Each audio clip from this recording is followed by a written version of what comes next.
Welcome to our research briefing on the latest findings from the Orford Initiative. This is a research project that's been going for the last 3 years, looking at a number of different aspects of financial decision making for retirement. My name's Jody Evans and my co-researcher.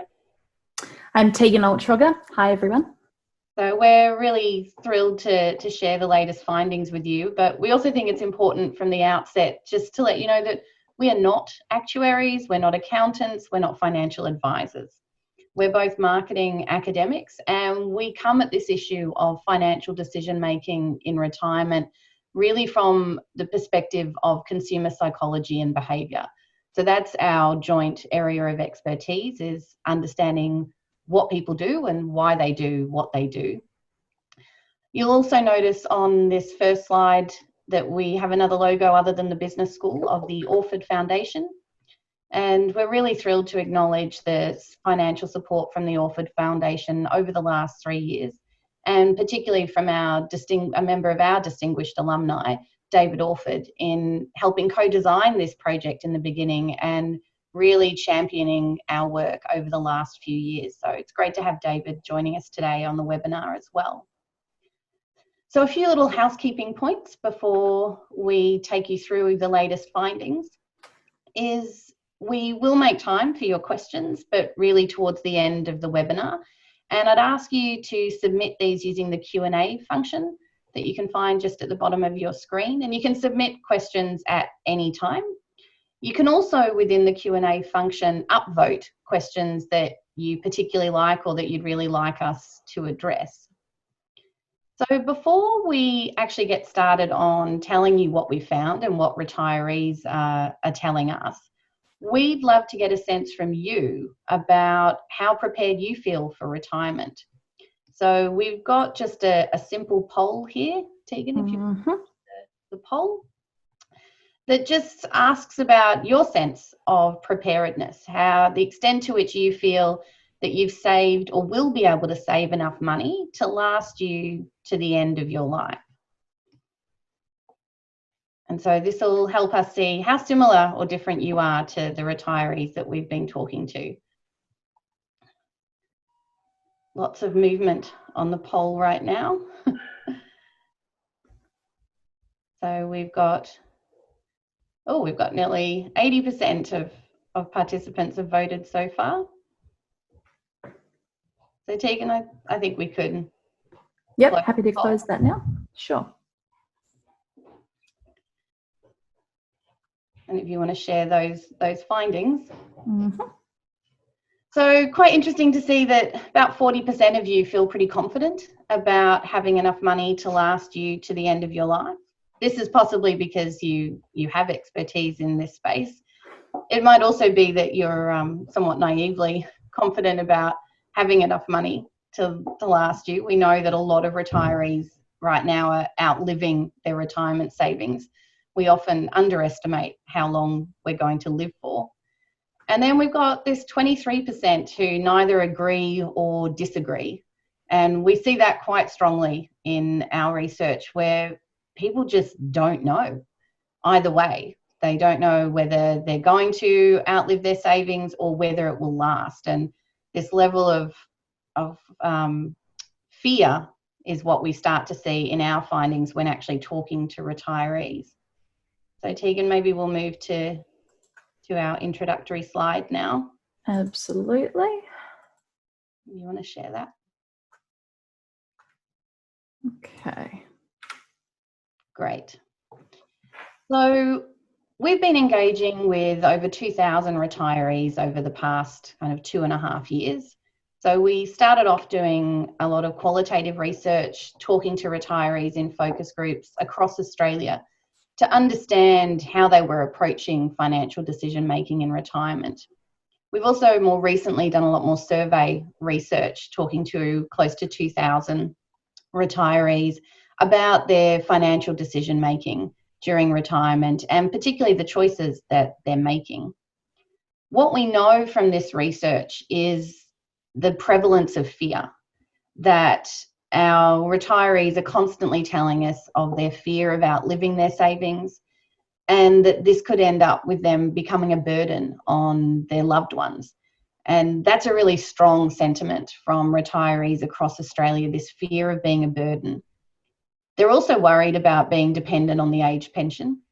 A lot of retirees feel that this is inevitable, but they do worry about the sort of quality of life they'll have living on the aged pension, and that they could end up quite legitimately dying in poverty. So even though there's this great fear, there's also an acknowledgement from retirees that they feel quite unprepared for retirement. So in all of our research, from the focus groups to the surveys, people acknowledge that they don't feel they've taken enough action in planning and preparing for their financial situation in retirement. And even though they acknowledge this lack of preparedness, they're also not taking any action. So it's a really interesting consumer behaviour issue to understand, is that we admit to ourselves that we're not prepared, but that admission isn't driving us to action. And certainly what we're seeing is that retirees feel quite paralysed and somewhat disengaged from financial decision making in retirement. We think this has been exacerbated in more recent times because of the Royal Commission, that they're more paralysed than ever, and they talk a lot about not knowing who to trust for advice. There's a high degree of scepticism about all sources of information right now. And this is meaning that people are going it alone and just going with the default, not taking any action, but still feeling this great sense of fear, and really, for many, living more frugally than they probably need to in retirement because they're worried about outliving their savings.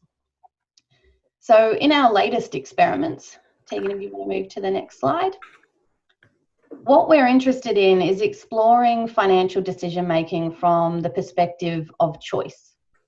So we would all recognise that in our lives today, we have more choices than we've ever had before, whether it's choosing what type of coffee you want at your local coffee shop, to trying to navigate mobile phone plans, or trying to choose between different health insurance options. We have more and more choice. And with choice comes responsibility and pressure, and the pressure to make decisions. We understand that the word choice for most people in Western society almost always carries a positive connotation. Choice is linked to freedom and the power to make our own decisions. So a lot of businesses assume that if choice is a good thing, then having more choice, giving customers the illusion sometimes of more choice, must be better. But this assumption only works if we are dealing with people who are purely rational. Fortunately for marketers, we know that people are not rational. We make decisions based on a lot of different aspects, particularly emotion, but we are very good at rationalising our decisions post-purchase. This notion of choice being great is also only good if we don't have any other cognitive limitations. If we're making a decision on a simple single attribute, and if we don't experience emotions like regret or guilt, that traditional notion of buyer's remorse. When we look at things like financial decisions and choosing retirement products, we know that emotion comes to play. We know that we're dealing with an ageing population where cognitive limitations will be a factor. The product offers being presented have multiple attributes that you've got to try and understand. And there's this real big issue of fear and regret because of the inability to accumulate more wealth during retirement.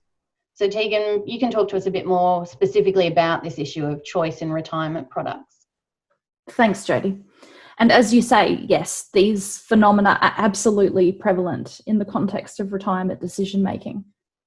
But disengagement and decision paralysis, if you will, are further exacerbated in this retirement context for two reasons. First, many people don't like to think about retirement in general, particularly the latter stages of retirement. We don't like to think about aging or fragility or cognitive decline. So we shy away from decisions that make us think about these topics. Second, retirement products and retirement decision-making in general is difficult. It's complex, it's full of jargon, It requires a certain level of financial literacy that many people simply do not have. And most importantly, it is veiled in uncertainty. We don't know how long we need our money to last for. We don't know what our needs will be during retirement or their associated costs. We don't know what adverse events may befall us. And to top things off, retirees often don't have the means to recoup lost money or fix their financial mistakes. So a wrong decision will have irreversible impacts for the rest of their life. Now, when we talk about retirement products and retirement decision making, this can cover a very broad range of decisions and products over a person's life. And while much of our understanding to date is about accumulating wealth, so how much do we need to save for retirement, there's actually been a relatively recent shift in mindset from industry and also government to a new question of how do we manage and maximise our wealth over the life of our retirement. This is highlighted in a quote that I've used on this slide from our 2018 qualitative research. This key informant starts by saying, the next big problem is the what next in terms of product.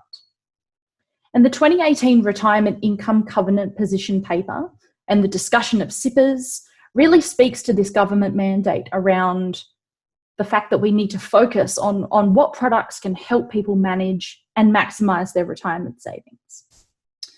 Now, when discussing SIPPers and retirement products, the first thing that most of our key informants would speak of is annuities. Now, I recognise with our registration that we do actually have quite a diverse audience in this webinar. So I know we do have some product experts, some people from super, some people from financial advice space and also from government. There's also some people who are perhaps listening from a consumer perspective and may not actually know what an annuity is. So I'm going to provide just a quick explanation so that we're all on the same page. Annuities are products that provide fixed, guaranteed income over time. And this length of time depends on the type of annuity. So you have lifetime annuities, which, as their name would suggest, guarantees income for your lifetime. You can also get a fixed term annuity, which guarantees income for a certain amount of time, say 15 years, or a deferred annuity, which kicks in at a certain age, say when you're 80, and guarantees income for life from that age point. So annuities provide financial stability, but they require a significant investment upfront and essentially mean that you're locking away part of your retirement savings rather than self-managing and drawing down and accessing that money whenever you want it. There are lots of different product attributes within this category, which we'll get into, particularly in Experiment 2. There's investment-linked annuities that fluctuate with the stock market, and there's capital guaranteed annuities that provide a more stable and consistent income that rise generally with inflation. So there's lots of nuances and attributes within this product category that we're going to consider. Just referring you back to that quote again, this person also refers quite strongly to the low uptake and generally the idea that Australians are terrified of annuities. And this is a common sentiment in our interviews. And this is what really piqued our interest in researching retirement products. We wanted to know that why these people, many of whom were worried about their money running out in retirement, didn't leap at the opportunity to have a product that guarantees them income for life. So this led to our first experiment, that we wanted to understand how people allocate money across different options at retirement. So in Experiment 1, 616 Australians over the age of 50 participated in a series of tasks about how they might allocate a given amount of retirement savings. 54% of our respondents were female, with the vast majority having children. 58% were married, and there were a mixture of people who had retired or had not retired, also people who had partially retired. There was also a fairly even spread across our key age demographics of 50s, 60s and 70s plus. And interestingly, just over half of our respondents had less than $100,000 in retirement savings. So we explored people's preferences across 7 key products and options. I have them listed in the boxes on the left here. So there's an account-based pension, 3 different types of annuity products: fixed term annuity, deferred annuity, and a lifetime annuity. There's also the option for personal investment, so essentially playing the stock market in retirement. The option for cash in the bank, so with no investment plan, simply having that money in a savings account sitting there ready for use. And finally, funds for immediate use, so an allocated amount of money that people had in their minds that they wanted to use for a specific purpose, either to pay down a debt or make a large purchase. We used a percentage allocation choice modelling design in this experiment. I know that's a bit of a mouthful. I've included a screenshot from our survey on this particular slide to help explain how this is actually run. Participants were asked to imagine that they were about to retire with a certain amount of money, either $100,000, $300,000 or $500,000. And they needed to allocate that money across 5 random products. They could enter any percentage amount from 100% down to 0% in any of the options available to them, but the total amount of their allocations needed to equal 100. Participants completed 7 different versions of the allocation task, and each time they saw different combinations of the 5 options. If you recall from the previous slide, we're actually comparing 7 products and options in total. So this means that in each task, 2 of those options were omitted. This makes the decision-making and the trade-offs slightly different in each task, and it allows us to better understand people's preferences in the absence of some of those options.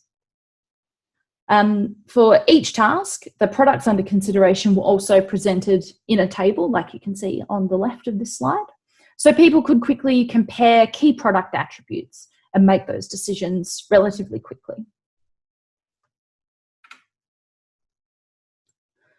The findings from experiment 1 reveal 5 key consumer segments who exhibit similar allocation preferences.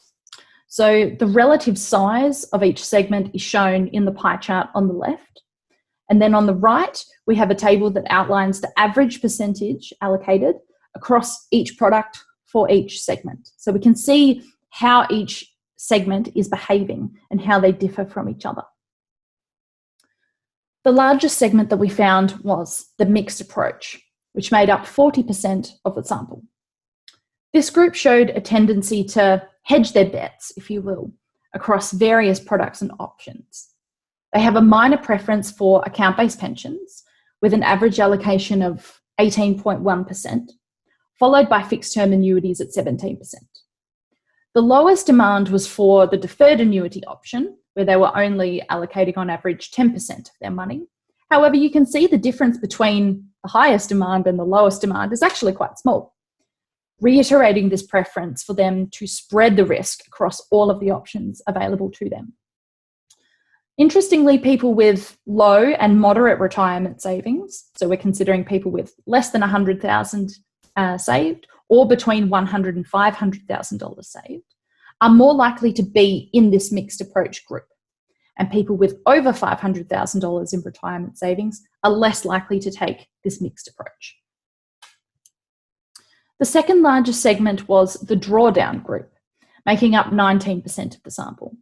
To me, this represents what people might assume to be the go-to average retiree's approach to allocation behaviour, with over half of their savings in an account-based pension and the remainder spread across different options. Their second highest product preference was personal investment with almost 17%.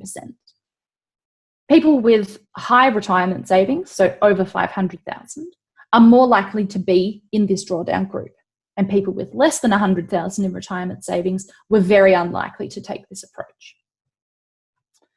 The third segment is the annuity group, making up 18% of the sample. And this group are allocating 2/3 of their retirement savings across a suite of annuity options. their greatest preference is clearly for lifetime annuities, with almost 46% allocated to this product. But then they're also allocating smaller amounts to both the fixed term and deferred annuity options. Interestingly, the individual's level of retirement savings didn't actually seem to affect the level of investment they're willing to allocate to annuities. So group membership to the annuity segment was relatively stable across all retirement savings levels. The key finding of interest here is that the annuity segment in our data is not niche. In fact, it's on par with the drawdown group, which many would assume is the go-to approach for the average retiree. The fourth segment is the liquid group, who represent 12% of the sample. This group have a distinct preference for liquid assets, putting most of their retirement saving allocation into cash at 52.4% and funds for immediate use at 23.4%. And people with less than $100,000 in retirement savings are definitely more likely to be in this liquid group. The final segment is the investor group, who represents 11% of the sample. This group allocate almost half of their retirement savings to personal investments, and their second highest preference is account-based pensions at 20.4%. So this group is essentially the inverse in behaviour to the drawdown group. This segment is also quite interesting because their membership is not hugely impacted by retirement savings. People with over $500,000 are slightly more likely to be in this investor group, but overall there actually wasn't any major differences across these retirement income levels. This tells us that something else here is at play that determines whether people take an investment approach. I'll take a moment to note that in the main report, we actually look into other drivers of segment membership, like financial literacy, but they actually didn't play a major role either. This led us to some additional surveys that we were running shortly before the COVID-19 pandemic, where we were exploring how concepts like risk aversion and loss aversion might have an impact on people's retirement product preferences and behaviour. But unfortunately, we've had to put a hold on that for the time being. We also want to look at the role of comprehension and understanding to a greater extent in these next waves of research as well. So stay tuned for more research coming out of the Orford Initiative. But back to the data here. Over and above these consumer segments, we also found some general behaviours that were quite interesting. First was the fact that respondents allocated their funds on average across 3 options. So these ideas that are very common to us of spreading the risk, sharing the love, and don't put all your eggs in one basket, these sentiments are definitely true in this context, where people want to diversify their risk across a few key options. Second was the fact that almost 40% of respondents allocated their funds to the same number of options each time, irrespective of the choices that were available to them. By exhibiting similar behavioural characteristics across the tasks, this shows us that respondents actually developed a strategy or a heuristic, a mental shortcut, if you will, that helped them make decisions. So I'm always going to pick 2 products, or I'm always going to pick 4 products or 3 products. This is really interesting from a product offering and also a financial advice perspective. If you know that consumers have a strong cognitive bias, first to not put all their eggs in one basket, but also that they're not comfortable going beyond 3 options, this can really help us to present information in an easier and more digestible manner. We can reduce key decisions to the best 3, or if necessary, we can stagger advice and decisions into various stages so that we're showing only a smaller, more manageable amount of options at any one given time. The point here is really to just not bombard consumers with infinite options, as they'll simply turn to these mental heuristics to help make their decision easier. So we found the relative size of the annuity and drawdown consumer segments in experiment 1 really interesting, as it was quite contrary to this common rhetoric that we often hear that Australians hate annuities or are terrified of annuities. So we really wanted to delve deeper into the annuity choice in experiment 2, and specifically lifetime annuities, as this was the dominant product preference for that consumer segment. So in experiment 2, 538 Australians over the age of 50 participated in a series of tasks about how they make trade-offs between different lifetime annuities comprising of different attributes. Overall, this was a very similar profile to the sample in experiment 1. So 54% of respondents were female, the vast majority had children, just over half were married, and again, there were a mixture of people who had retired and not retired. There was also a fairly even spread across age brackets, although slightly less, only 24% of the 70-plus age bracket were represented. They're a difficult segment to reach. And again, just over half of our respondents had less than $100,000 in retirement savings. We selected 6 common lifetime annuity attributes as the basis for our choice task. And again, just as I'm conscious that there might be differences in knowledge level of annuities across our attendees, I'm going to quickly go through each of these attributes.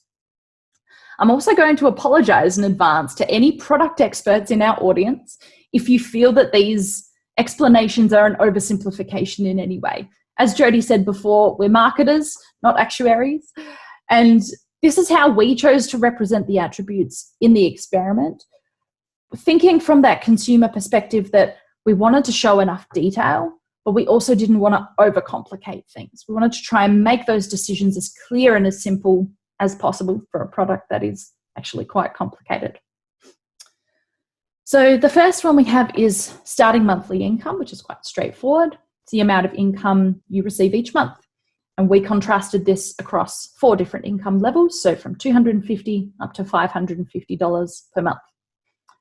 A reversionary pension means that when you die, your monthly payments are transferred, either in part or in full, to a spouse or dependent.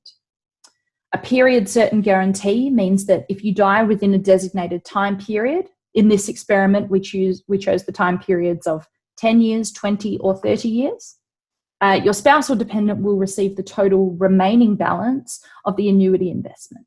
So what you've initially invested into the annuity minus what income has already been paid back to you.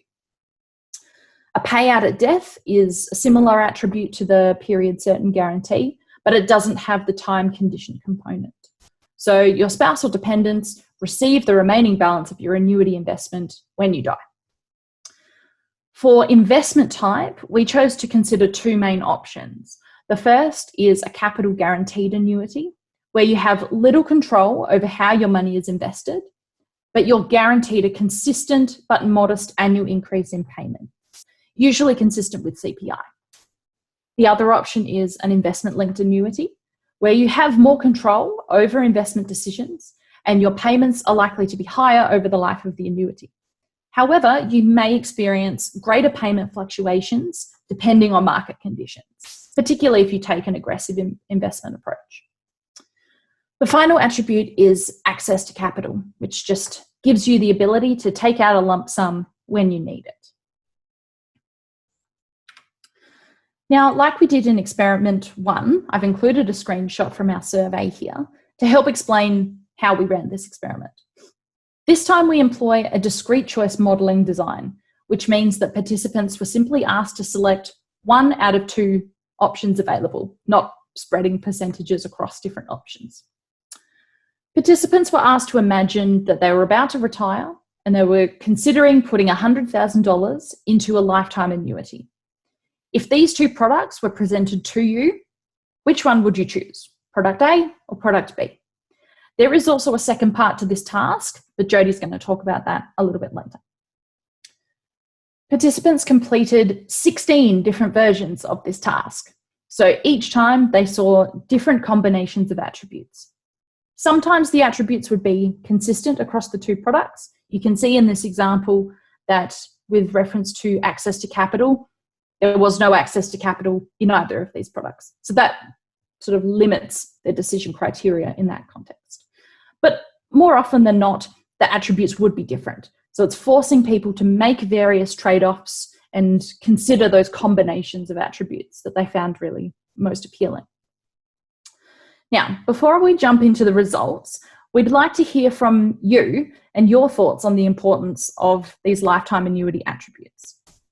Before you panic and click the leave webinar button, we're not going to make you go through all 16 choice tasks, mainly because we're not paying you. This is a very simple poll, but we're just interested to know which one attribute you find the most important to you. So not necessarily what you think your consumers want or what you guess our findings found to be the most important, but just genuinely what is most important to you personally if you were going to take out an annuity. So let me find this second poll.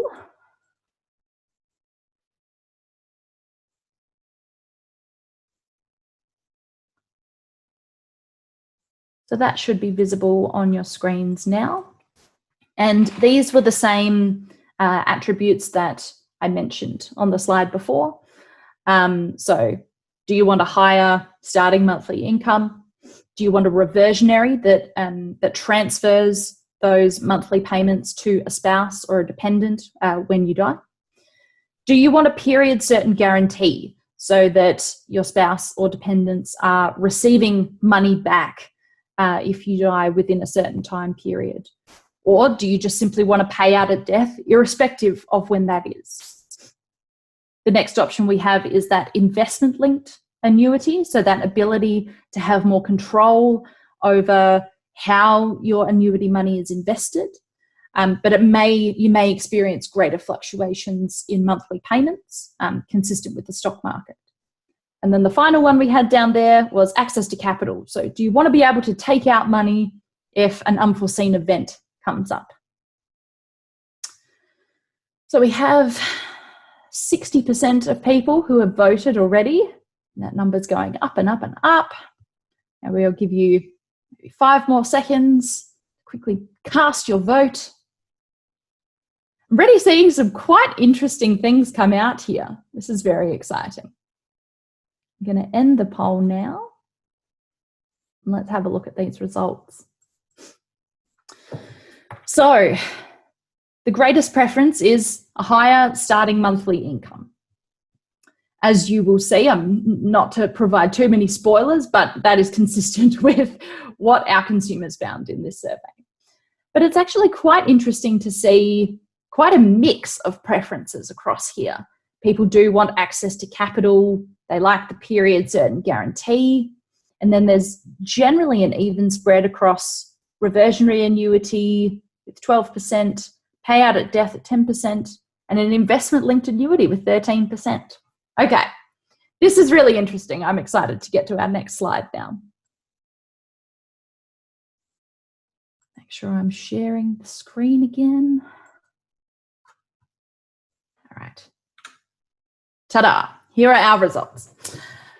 So we've graphed the relative importance of each annuity attribute here.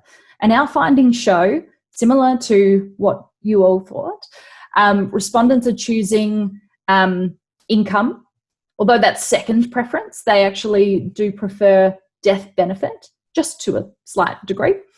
And period certain guarantee was also really coming in as an important consideration there.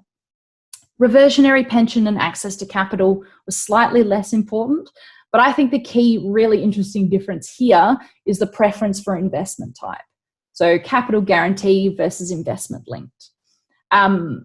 For the consumer data, this had absolutely no, well, next to no, 0.8 impact on choice. So consumers don't get it or they don't care.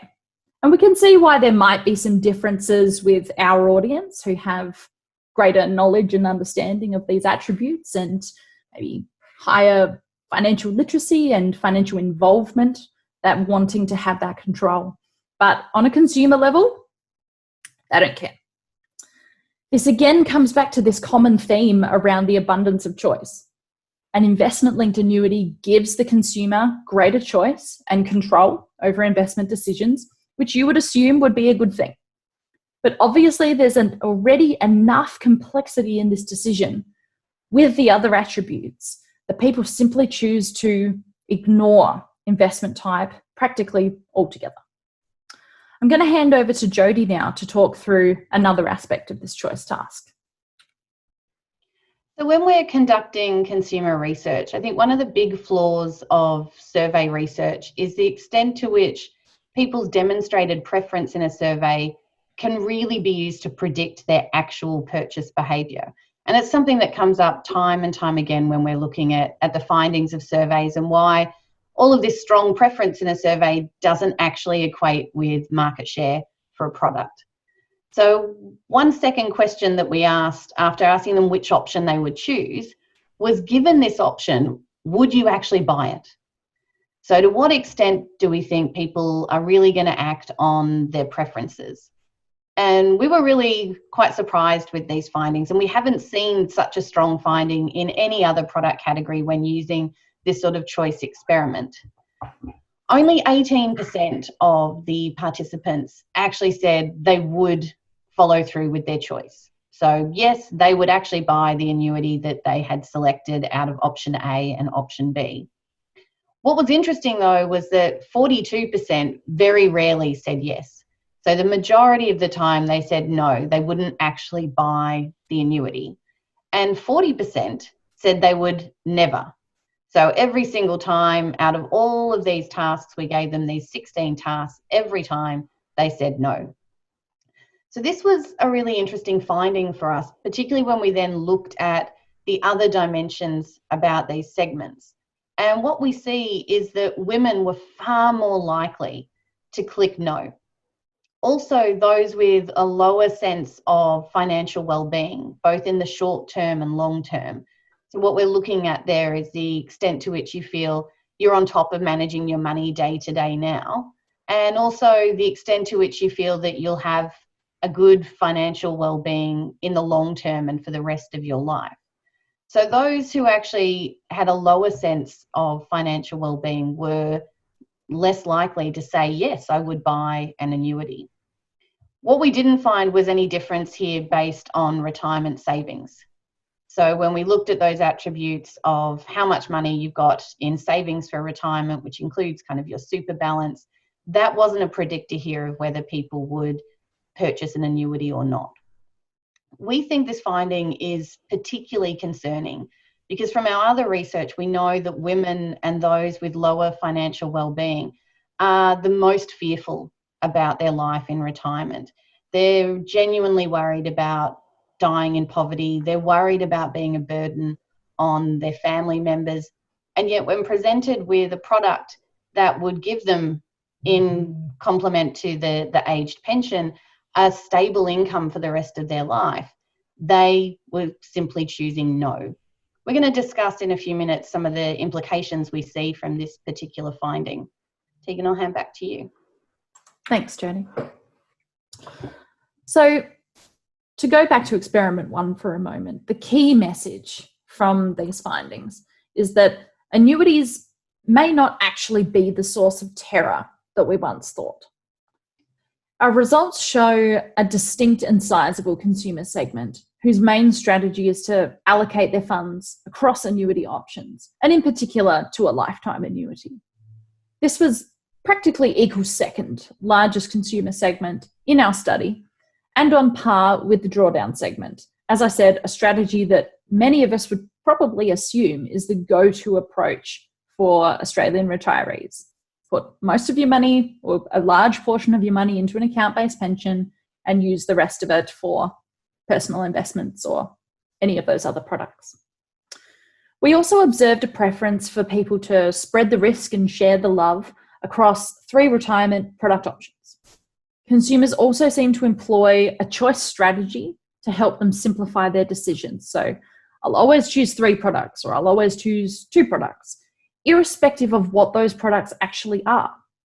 So if we know that consumers behave this way, we can tailor how many options we present to them to make sure they're not overwhelmed by choice and not having to rely on these cognitive biases for their decision making.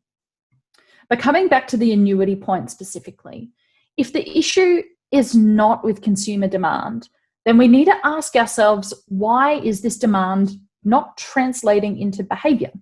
Because we know that the annuity market in Australia is small. But if there is in fact consumer appetite for annuities, perhaps it's the sector's perceptions of annuities that are providing somewhat of a barrier. Insights from our qualitative research in 2018 really speak to consumer demand as being that key perceived point of friction. I've included a few quotes from these key informant interviews on this slide. So we keep hearing that if people don't understand annuities, they won't purchase them. And why would we waste our time building and developing products that people don't want? And this argument absolutely makes sense. But we hope that in light of this research, industry might start to at least question where these annuity perceptions have come from, as consumer demand and behaviour may not always be clearly linked. People may not be terrified of annuities, they may just be terrified of complexity. I'm going to hand back to Jody for insights from experiment 2.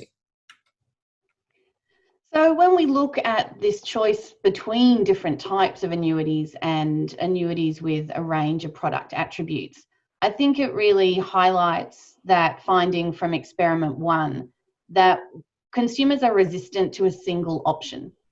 So when presenting annuities as part of a portfolio of managing your retirement savings, I think there's far more likelihood of engaging with that. But when presented with just a single option, the results really show quite a strong resistance to that. We're also conscious that that difference between choosing between option A and option B and then having to actually commit to that choice really indicates that consumers are also possibly disengaging from this decision. There's a lot of information presented in these choice tasks, even though it was presented far more simply than what you might actually see in practice. So we're concerned about whether information and choice overload is at play. We're also interested in that psychological reaction and whether people can demonstrate a preference but then opt out of taking action because they're really worried about the decision being wrong and that fear of not being able to rectify a mistake. There's also the issue of whether they fully understood all of the jargon. And when we don't understand everything, it's easy to just pick an option A or B, but then it all gets too hard when it comes to actually following through. So it also really highlights this interesting issue with survey research of this gap between preference and actual behaviour and the extent to which surveys like this can really predict demand. What we know is that demand is there. There is an interest in annuities, but it's going to come down to how they're presented as part of a portfolio of financial products and part of a strategy for financial security in retirement. And that's where we're really looking at working with a number of different industry participants around the product messaging, and particularly how the industry grapples with all of the regulatory requirements around product information, but how to present that in a way that consumers don't decide to just walk away and they don't end up paralysed in their decision making. So when we look at what our next research is planning to explore, we did have a number of surveys in pre-test just as the pandemic hit, and we put those on hold because actually in the comments and questions someone mentioned that their response to the poll was heavily impacted by how they're feeling right now with COVID-19. And that was our expectation as well, that we didn't want to end up producing findings that weren't going to be reliable after the pandemic. So we put this on hold, but what we are doing is comparing different types of informational and emotional messaging so that we can identify the best ways to engage older consumers with these decisions. We're also investigating a number of other factors around financial literacy and financial knowledge and education, the extent to which they accurately understood and comprehended the information that was being presented, and also this notion of perceived risk and loss aversion. We're also conducting, once the social isolation ends and social distancing, a number of behavioural lab experiments, because all of this survey research assumes that it's one person making this decision alone. And our previous research really shows that these are family decisions. These are decisions as a couple or with adult children. So with the fantastic behavioural lab facilities at the University of Melbourne, what we'll be able to do is observe couples and families in going through these sorts of choice tasks and understanding what they're negotiating, what influences their decision, where does power in the family structure reside around ultimate decision, and really what are those nuances of family and couple decision making around financial products and a strategy for financial security in retirement. So we might hand over now to a bit of Q&A. We've got about 10 minutes left for Q&A. Just scrolling through the questions, Teagan, there's a strong interest here around the extent to which the annuity preference results, particularly for those with a smaller retirement savings balance, the extent to which we think they're influenced by the knowledge that people in effect get a lifetime annuity with the government aged pension. Absolutely, that's a really great point, and it's something that came up a lot, particularly in our focus groups. If you haven't prepared individually, if you haven't saved enough for retirement, what's the plan? And plan A was always the age pension. I think quite interesting for this cohort is that there's very much an embedded expectation that we are deserving of the age pension. There seemed to be a very clear mental link between taxes we pay during our working lives and our eligibility for the age pension. I'm not sure if that sentiment's going to flow through as our generations shift.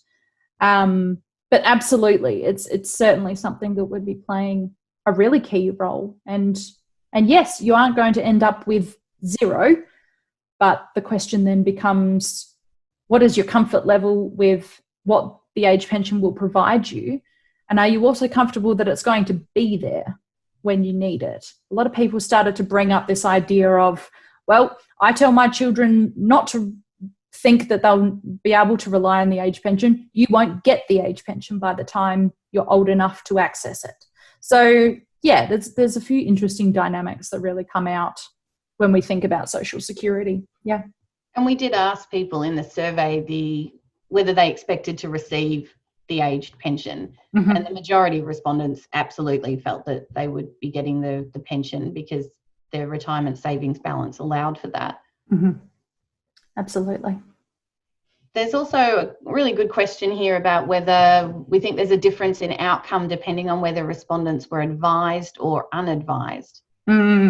Absolutely. And it isn't something that we measured outright in the experiments.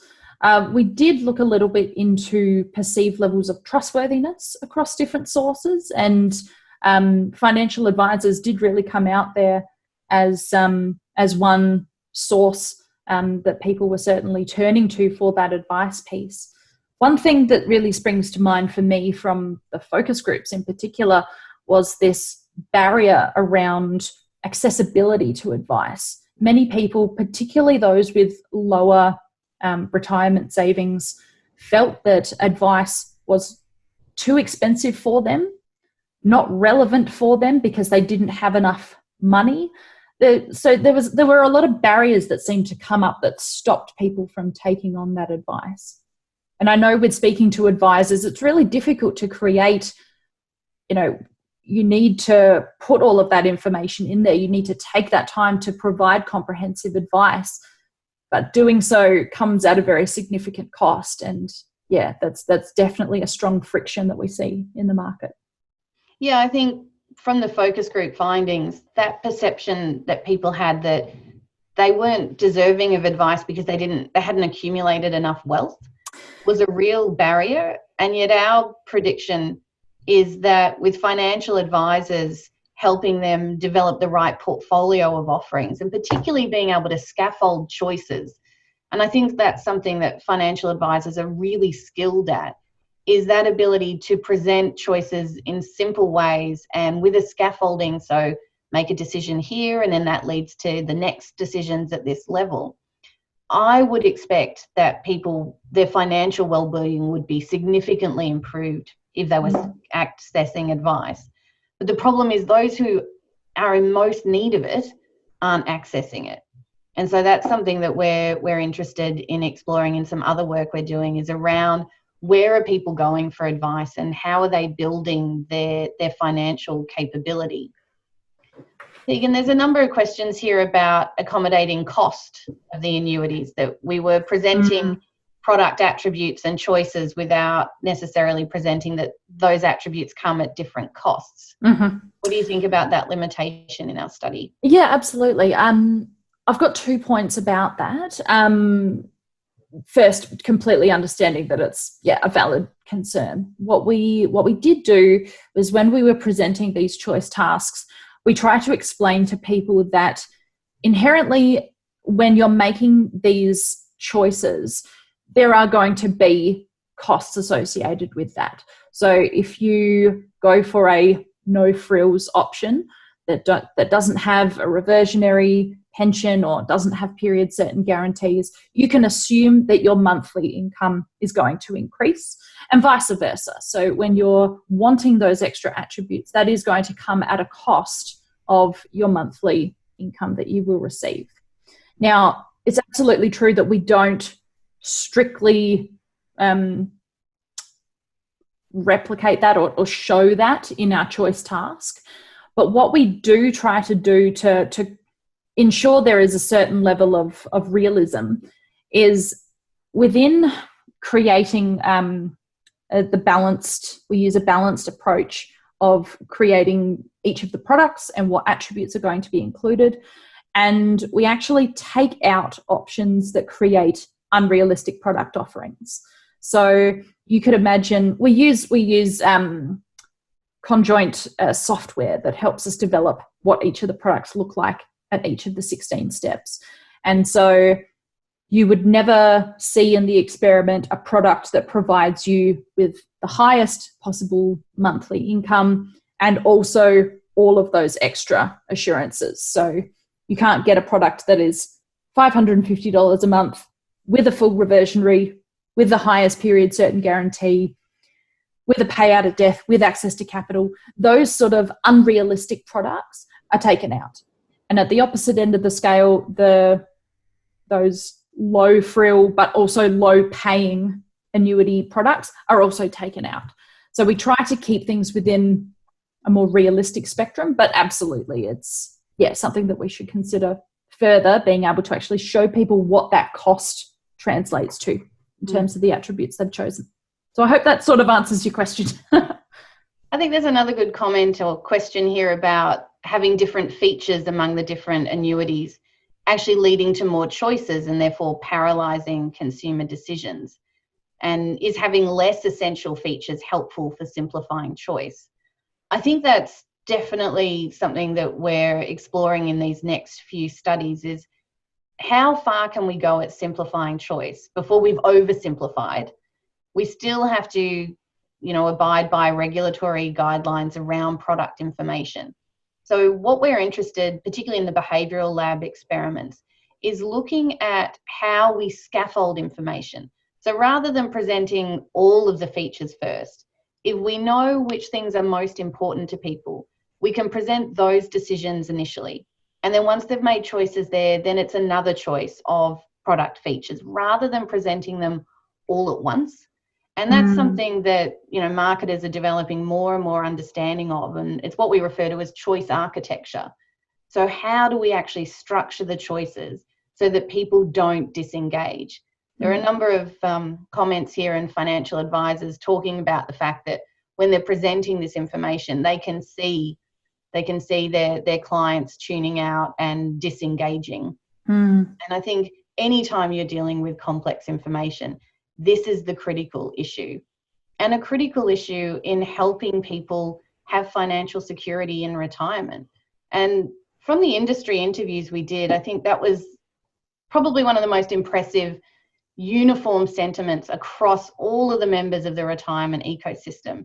This absolute commitment to giving people dignity and security in retirement, that regardless of how much they have in a super balance, everybody deserves to have the most secure retirement they can. And so we know the industry is really willing to work across this and to find better solutions to help retirees. We also know that some of the biggest differences will be made by actually engaging younger people. So there was a rather personal question here asking Teagan and I whether doing this work had influenced our own decisions for retirement. Teagan, has it influenced you at all? Absolutely. Not to share too much personal information, but I am, in my 30s, so it's still a long-term horizon, thinking about decisions I'll be making at retirement. But I was actually just thinking about this question last night, and would I buy an annuity? And I think personally, a lot of the attributes that come out as valuable in an annuity really appeal to me in terms of very risk averse. So the idea of running out of money is something that simply terrifies me. I also don't have children, so any bequest motives and things like that is something that doesn't overly concern me. So I think having access to understanding the broad range of products is something that I've found incredibly helpful by going through this process of research. And absolutely, I'd consider an annuity. I'd probably be more in the mixed approach because I like the whole idea of not having all my eggs in one basket. But certainly the concept of longevity protection comes up as something that's really interesting and important. And yeah, particularly for a younger generation, we're coming in and the housing market is going to be something that'll be quite interesting for us. But we're also going to have higher levels of superannuation generally. So we're sort of going to see the flip of what current retirees are experiencing, where they have a lot of their assets in investment properties, personal properties, and a lower amount of, retirement savings in a balance that they can put into products. So it's a really interesting dynamic. Yeah, it's certainly influenced me. I think from my very first lunches actually with David Orford, I went home and immediately started reading my superannuation statement more fully. I read the back pages, I look at where everything's invested. I've taken a far more active role now in understanding my super and how it's managed. I'm a fair bit closer to retirement than Teagan. I'm in my late 40s, although I don't fully expect to retire until probably well into my 70s. I do have a child, so annuities would definitely be part of my portfolio for retirement products now. And that probably wouldn't have been the case until we'd done this research and I understood the products more. But certainly that ability to have a death benefit, I have a child and I'm conscious that I want to leave him something that society will change, and he might end up in a very fortunate position if I manage my assets well into retirement. So Teagan, maybe you could bring up just the last slide as we wrap up the webinar. I want to thank all of you for joining us and our ability to share these findings. We've been sharing the findings from the study over the last few years, but generally with smaller roundtables. And I guess this is something that home isolation is working for all of us, is the ability to reach actually more people because you don't have to physically come to the business school to hear the latest insights. We've actually got a really regular webinar series at the school. We've got 2 upcoming webinars that I'd invite you to consider. Glenda Crisp from National Australia Bank, she's participating in our Talking Data series, and particularly talking data during the pandemic. There's really limited spaces available for that one right now, so if you do want to join that webinar, I'd advise you to register today. And the other webinar is the Senior Vice President and Chief Technology Officer for PayPal, talking business during the crisis with Hugh Williams as well. And so that one's later, that one's in June. And we will be sharing with you over the next few months the next findings from our research, and really invite you to get in contact with us, visit the website, send us an email if there's further questions or suggestions you have for where we could be taking this research. I wish you all a great afternoon. I hope you stay safe and well, and we look forward to seeing you again soon. Thanks so much. Thank you, everyone. Have a great day.